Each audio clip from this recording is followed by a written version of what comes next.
Hormuz మళ్ళీ close. ఏ దేశానికి మినహాయింపు లేదన్న ఇరాన్. జలసంధిని తెరిచిన 24 గంటల్లోనే యూటర్న్. సీజ్ ఫైర్ ఒప్పందాన్ని అమెరికా ఉల్లంఘించిందని ఆరోపణ. నౌకల రాకపోకలపై గందరగోళం. ఇండియన్ షిప్ సహా మరో నౌకలపై కాల్పులు.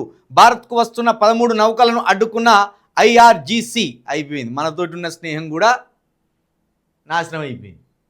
ఈ 13 నౌకలు ఎన్ని రోజులు వస్తాయి? ఇవి 10-15 రోజులు అవుతుంది. వస్తానయో ఏడు దాకా వచ్చినాయో తెలియదు, కానీ ఊరికే 13 నౌకలైనా అయితే రాసుకొస్తాను. ఎన్ని సంవత్సరాలు పడుతుంది ఆ 13 నౌకలు రావడానికి భారతదేశానికి? అందులో ఏమున్నాయో ఆ 13 నౌకలలో, కానీ 13 నౌకలు వస్తున్నాయి. 13 నౌకల కోసం ఇరాను జలసంధిని తెరిచింది. నరేంద్ర మోదీ గారు ఫోన్కి వచ్చినందుకు ఇరాన్ జలసంధి తెరిచింది. ఈ మాటలే చెప్పుకుంటా 15-20 రోజుల కాంచెల్లి పూట గడుపుతాయి పేపర్లు. కాబట్టి వీడేందో మరి జబర్దస్త్ కిట్ల లెక్క చేస్తాను వీడు.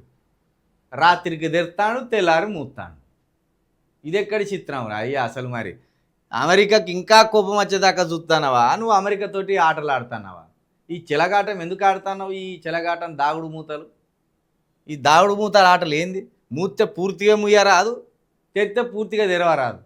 ఈ ప్రపంచ జనాభాతోటి ఆటలు ఆడుతాను నువ్వు. ఈ వాణిజ్య రాకపోకలకు ఇబ్బంది కలిగించి ఆర్థిక వ్యవస్థను అతలాకుతలం చేసి చిన్నాభిన్నం చేసి ఏ దేశాన్ని పుంజుకొని కథలు ఎత్తాను నువ్వు.